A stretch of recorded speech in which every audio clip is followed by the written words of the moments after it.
Your thesis. Who cares?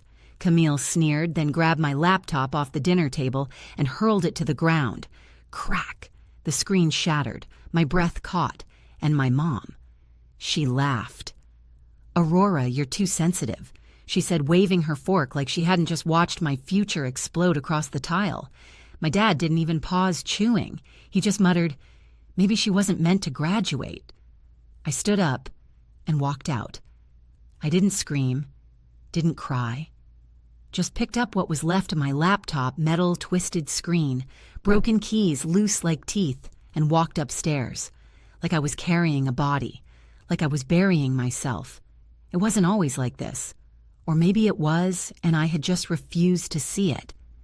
When I was 12, I used to sit on the front steps every afternoon waiting for my mom to come home. I'd hold up my report card with trembling fingers, hoping this time she'd look, that this time she'd say, I'm proud of you. But she never did. She'd glance, maybe then ask what was for dinner. Camille didn't need report cards. She had charm, sparkle, trouble that came with glitter and giggles. When she got suspended for stealing someone's iPhone in 9th grade, Mom said she's just misunderstood. When I stayed up till 2 a.m. finishing a scholarship essay, they told me to lighten up. Camille was the sun in our family. I was the shadow that followed her around. Still, I kept working. I thought maybe if I just kept pushing, they'd see me. I got into college. No one came to move-in day. I landed a research assistantship. No one asked about it. When I was accepted into grad school with a partial fellowship for cultural anthropology, first in our family to ever pursue a master's, my dad blinked and said, so, like, studying monkeys. I laughed politely. It hurt. Camille. She dropped out of college after one semester, came home, kicked her shoes off, and never worked a single shift. But somehow she always had new clothes, a car, vacations. She lounged around like she was royalty, and to my parents she was. Meanwhile, I was pouring lattes at 6 a.m. shelving books until 11 p.m. and using my lunch breaks to annotate ethnographic articles on my phone because I couldn't afford to print them. And I didn't complain. Not when I skipped Christmas to finish a midterm project. Not when I pawned my only coat to buy a textbook. Not even when my mom told our neighbor at Thanksgiving Camille's the star. Aurora just reads too much. I just kept going. I told myself it was fine, that one day the degree would mean something, that maybe when I walked across that stage in my cap and gown, they'd finally clap. But as I sat down for dinner that night, running on 3 hours of sleep and stale coffee laptop, open next to my plate, eyes squinting at citations, I should have known better. Camille curled her lip. You bringing that thing to dinner now? I just need to finish revising my abstract, I said softly. It's due next week. She scoffed. God, you're so boring. Like anyone cares about your little cultural thesis. I didn't answer. And maybe that silence, my silence, was my mistake. She stood up, slow and deliberate, like she was walking into a stage light. Then she reached across the table, grabbed my laptop, and before I could say a word, crack. The sound echoed. Metal on tile. The screen spiderwebbed. The hard drive let out a mechanical wheeze and went dark. For a second, no one moved. Even the air held its breath. Then my mom chuckled. Sweetie, don't be so dramatic. It's just a laptop. My father stabbed another piece of steak, shrugged. Maybe it's a sign. Maybe she wasn't meant to graduate. Camille smirked, proud of the mess she made. Guess she'll finally stop acting like she's better than us. I looked at the pieces on the floor. The machine I'd bought secondhand after saving for months. The one that held every citation, every field note, every hour of research I'd built with my own 2 hands. And they laughed. Not because it was funny, but because it was mine. And in that moment, something in me cracked too. Just like the screen. Only mine didn't shatter it. Sharpened. I stood up, carefully like I wasn't in my own home, collected the fragments of my work, and walked upstairs, step by step like each tread was a promise. In my room, I sat on the mattress I called a bed. No frame, no decor, just books stacked on milk crates and a desk made from 2 sawhorses. I stared at the screen of my phone thumb hovering over the deadline notification Thesis, due in 7 days. 7 days. No backup, no sympathy, no help, just me. And suddenly, for the first time, I didn't want their approval. I wanted out of their story, out of their silence, out of the lie that if I just endured long enough, they'd love me better. So I got up, opened my desk drawer, found my old flash drive, plugged it in, and I began again. I didn't sleep that night. I lay on my mattress, no bed frame, no comforter, just a blanket and gravity, listening to the echo of their laughter downstairs like it was a sitcom, and my life was the joke. No one knocked. No one asked if I was okay, not even a fake passive-aggressive text. It was like I had ceased to exist the moment the screen cracked, but I was still here, and I wasn't going to disappear. I pulled open my drawer and found the old flash drive I hadn't used in over a year. It rattled slightly, like even it wasn't sure it could handle what was coming. I plugged it into the campus computer the next morning, stone-faced, exhausted but present. There was no backup of my full thesis, no cloud storage, I couldn't afford that. But there were fragments, lecture notes, draft outlines, a few early citations, enough for a skeleton. 7 days. That number sat in my stomach like a ticking bomb. This wasn't just about rebuilding a document. This was about salvaging my dignity from the ashes they left me in. I wasn't just going to survive this, I was going to finish stronger than before. At 6:43 a.m., I sent an email to my thesis advisor. Short, honest. I told him my laptop had been destroyed, that I'd lost everything, that I was trying to reconstruct it all from memory and scraps. I didn't name names, just facts. He replied by 8:12 a.m. Aurora, I've seen your consistency all semester. You've earned a little grace. You've got an extension until next Friday. Keep me posted. You've got this. I exhaled, shoulders trembling, not from relief, but from the sudden release of being believed. From that moment forward, I locked in. I claimed a corner computer in the library's back row. No social media, no distractions. Just me, Google Docs caffeine, and unprocessed rage. I typed like my life depended on it because it did. I re-downloaded academic sources through JSTOR and the university archives. I reconstructed my field notes from old text messages and voice memos stored in my dusty backup phone. I emailed the woman I interviewed for my second case study and asked if she'd be willing to repeat a few things. She responded within the hour. Of course. I remember you. You listened better than anyone. Each recovery felt like finding a piece of myself beneath rubble. When the library closed, I moved to the 24-hour student center. I wrote through the night, nodding off on the keyboard, waking up with drool on my sleeve, then starting again. I drank coffee until my hands shook and scribbled diagrams until the ink bled through the pages. By day 3, my shoulders burned. By day 4, I hallucinated a citation that didn't exist and lost an hour chasing it. Still, I didn't stop. What kept me going wasn't some inspirational quote or imagined applause at graduation. It was Camille's voice echoing like a war drum. Your thesis. Who cares? That single sentence became my fuel. When my body wanted to quit, I heard her sneer. When I felt worthless, I remembered my mother's laugh. When my eyes blurred from sleep deprivation, I saw my father chewing indifferent as if my devastation was mildly amusing. They didn't know what they started. And as I rewrote the discussion section for the second time, half-formed, incomplete, I began to realize something. This wasn't just about finishing a thesis anymore. It was about reclaiming something deeper. My right to exist outside their narrative. My right to succeed, to matter, even if they never clapped or cared.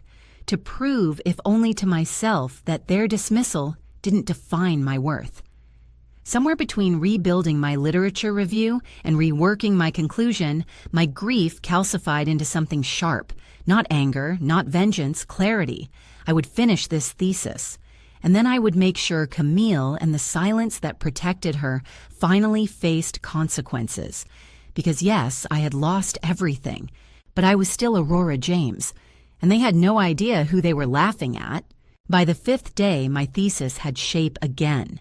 It wasn't perfect. Some citations were missing. One case study still felt thin, but it was alive, breathing.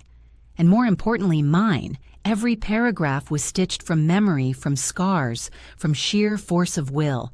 And while I kept refining it by day by night, I started digging, because Camille thought smashing my laptop was the end of the story.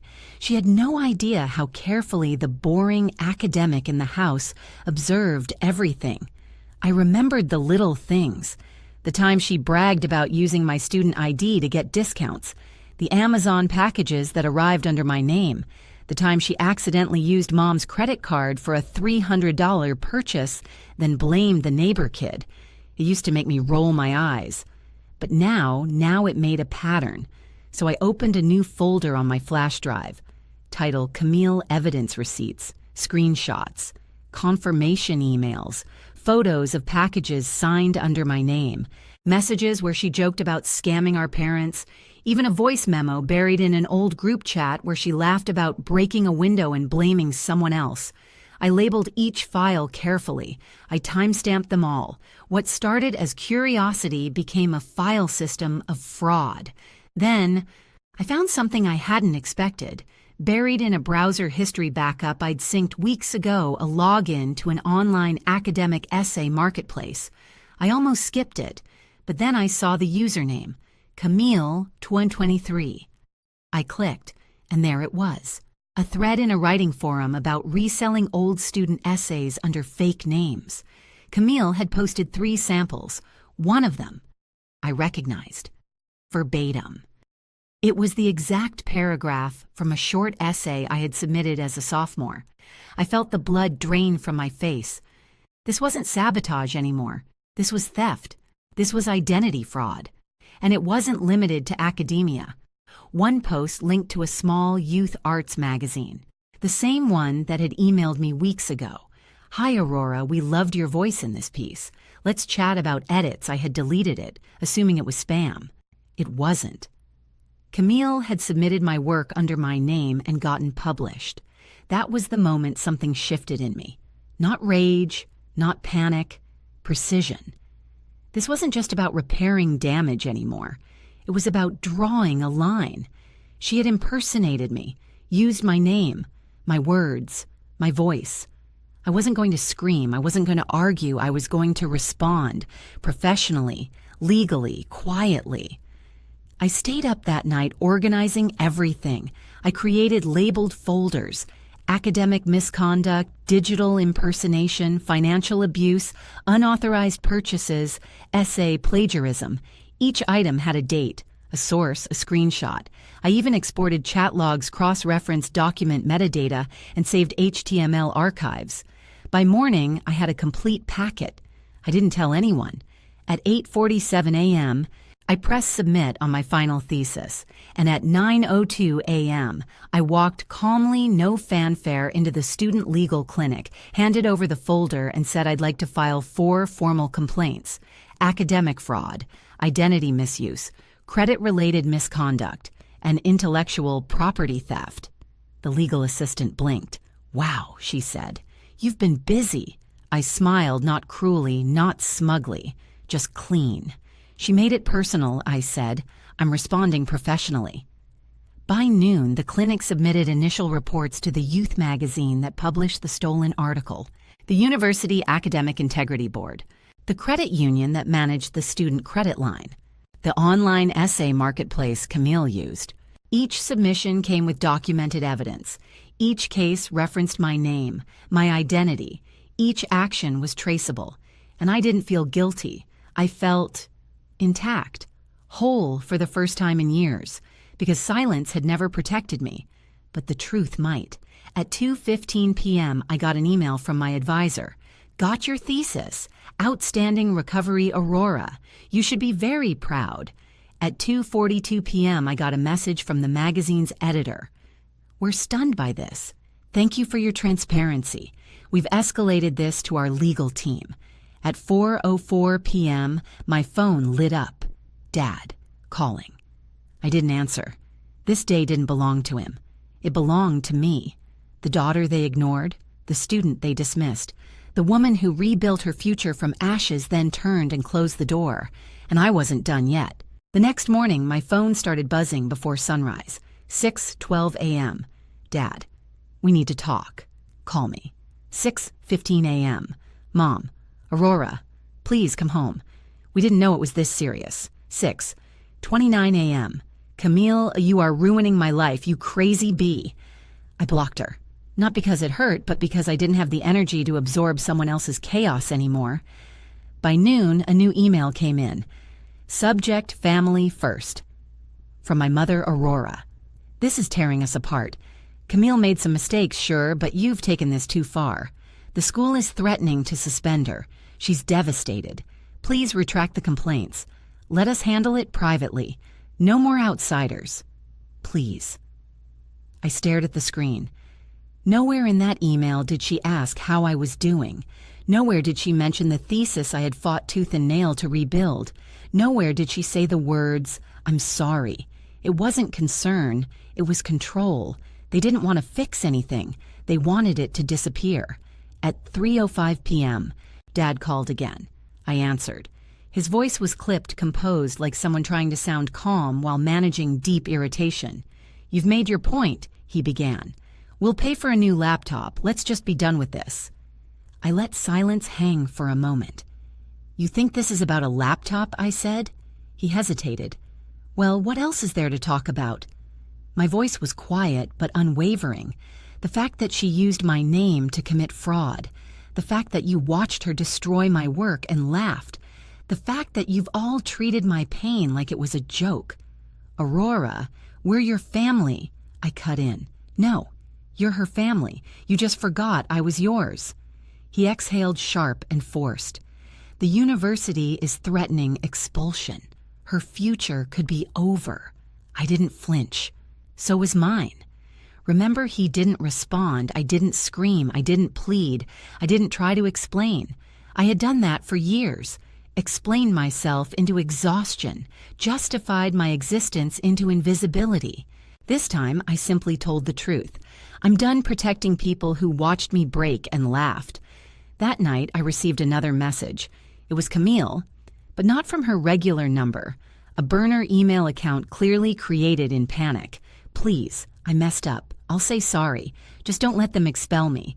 I didn't think it would go this far. Even now, when everything was collapsing around her, there was no accountability. Just fear. Just self-preservation.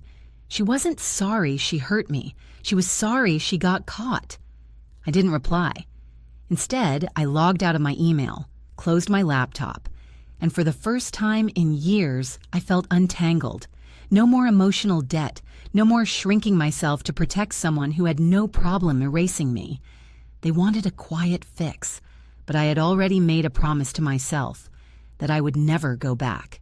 1 week after I submitted my thesis, the world shifted again.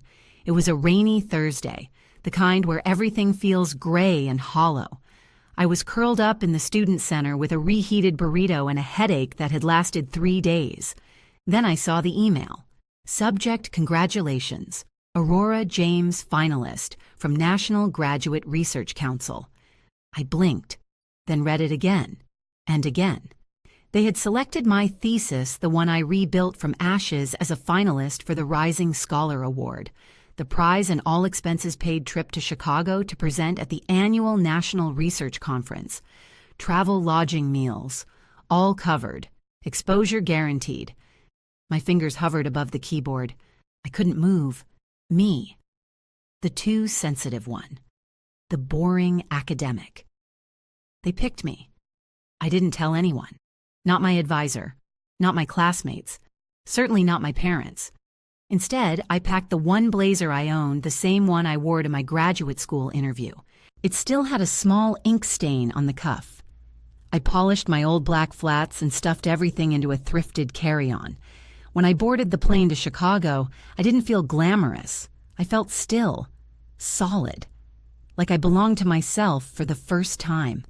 The city was cold, brisk air, steel gray buildings, everyone moving like they had places to be. I liked it instantly. At the conference, the lecture hall filled quickly. Scholars, faculty editors, students. As I stood behind the podium, palms damp, my voice trembled for exactly 2 sentences. Then I found rhythm. Then I found fire. I presented my thesis, Cultural Resilience and Inherited Silence, a field study, as if I were anchoring it into stone. Every theory, every quote, every data point felt earned. When the applause came, it didn't feel polite. It felt like permission. Permission to stop surviving. Permission to finally live out loud. That night, as I sat in the hotel lobby nursing a lukewarm tea, a woman approached me. Crisp blazer, sharp eyes, kind smile. "Excuse me, are you Aurora James?" I nodded. "I'm Olivia Grant. I'm editor-in-chief of an investigative outlet focused on higher education and systemic abuse. I attended your presentation. Your thesis was remarkable." She paused. "But I also heard there's been chatter about academic fraud at your university, and about a student who stood up, documented it, and filed multiple complaints. Your name came up not as a suspect, but as a witness, as someone who wouldn't stay silent." My stomach tensed. I hadn't expected anyone to talk. Olivia held out her card. "I'd love to hear your side of the story." At first I hesitated. I'd lived in silence so long I didn't know how to tell my truth without apologizing. But then I remembered something: silence had protected them. Truth would protect others. So I said yes. Not out of revenge, not out of ego, out of clarity. We spoke for 3 hours. I told her everything.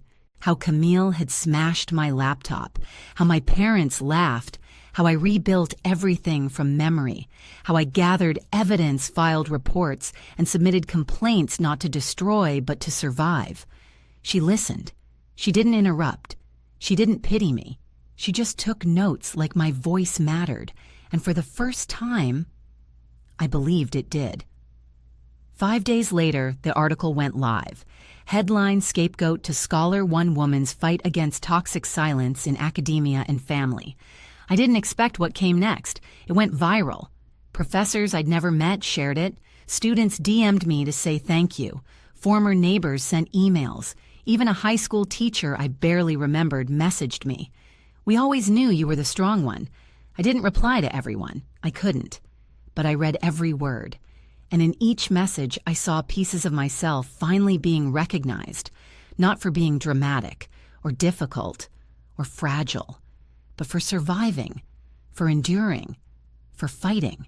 My story wasn't being erased anymore. It was being amplified. And that visibility, it didn't feel like a spotlight. It felt like a sunrise. 3 months later, I stood at the iron gates of Rosewood Estate. Morning sun filtered through the trees, casting long shadows across the gravel drive. I held a clipboard in one hand, a key card in the other, and watched as the wind rustled through the same trees, where years ago Camille once posed for family photos like royalty. Rosewood used to be the Carter family summer tradition. Every 4th of July, we'd gather here, picnics, cheap wine, overcooked burgers. Camille in pastel dresses. My father manning the grill like he was auditioning for a cooking show. My mother making snide remarks about other people's children while pretending we were a picture-perfect unit. Back then, I stayed quiet, sat with a book, helped clean up, smiled when told, invisible. Now Rosewood had been converted into a leadership retreat acquired by the progressive think tank I now worked for. I wasn't just an employee. I was their newest research director. My name was on the booking approval list. My word was final. Funny how things change. That morning, my assistant forwarded me an email. Subject: Carter Family Reunion Annual Booking Request. Hello, we'd like to reserve Rosewood Estate for our traditional July 4th gathering. We hope the new management can accommodate. They didn't know, but I did. I replied calmly, "Thank you for your inquiry. As per our new policy, we are unable to accommodate event bookings involving individuals with unresolved legal actions or a documented history of abuse or misconduct. We wish you the best in finding an alternative venue. No drama, no rage, just a gate closed firmly, finally." But it wasn't quite over. A week later, on the morning of the summer retreat, a familiar car pulled up to the outer drive. It was them. My mother stepped out first, dressed too formally for a casual encounter, her face carefully arranged into an expression she probably practiced in the mirror. My father followed, more stiff than smug. They looked at the grounds like they were trespassing on a past life. They didn't recognize me at first, not in the crisp white linen suit, not with the staff badge around my neck, not with confidence in my spine. But when they did, when my mother's eyes widened and my father blinked like he'd seen a ghost, there was a silence I hadn't felt in years. She took a step forward. "Aurora." "We didn't know you." I raised a hand, calm, steady. "You did," I said. "You just didn't think I'd ever own something you couldn't control." My dad cleared his throat. "We didn't mean to hurt you." I tilted my head. "Then why did you laugh when she did?" They had no answer, just hollow eyes. Regret. Maybe. Or maybe just discomfort at not holding the key. My mother tried again. "Could we still use the grounds just for this year? For the family?" I smiled. Not cruelly, just clean. "There's a public park 2 towns over. You'll find it less intimidating." Before they could speak again, I turned and walked toward the house. The gate clicked shut behind me. No yelling, no guilt trip, no scene. Only the wind followed. And this time, it didn't sting. It healed. Because for once, their silence wasn't erasure. It was acknowledgement. I wasn't the scapegoat anymore. I wasn't the broken girl clutching a shattered laptop on the stairs. I wasn't the academic mouse, the afterthought daughter, the punchline. I was the one holding the key, the one who said yes and no with the same power. That afternoon, as I walked through the halls of Rosewood checking on our guest speakers and greeting scholars from around the country, my phone buzzed. A message from Olivia Grant, the investigative journalist. "Thought you'd like to know Camille's article is now being used in academic training on fraud awareness. Your story is making change." I smiled. Not because Camille was exposed, but because I was no longer hiding. Later, as the sun dipped below the trees and the lanterns lit up the rose path outside the manor, I paused. Took it all in. The very place they used to gather without seeing me was now a space where I built something real. A space where truth lived, where silence had been replaced by voice. And I thought maybe justice doesn't always come with applause. Sometimes it arrives on quiet mornings, in emails, in closed gates, in moments when you no longer need them to understand. You just need them to see. They never broke you. They only revealed who you were all along. Have you ever rebuilt your future after someone tried to destroy it? Tell your story in the comments. And if Aurora's journey moved, you share this video, like, and subscribe. Because sometimes the most powerful revenge is rising, silently, completely, without looking back.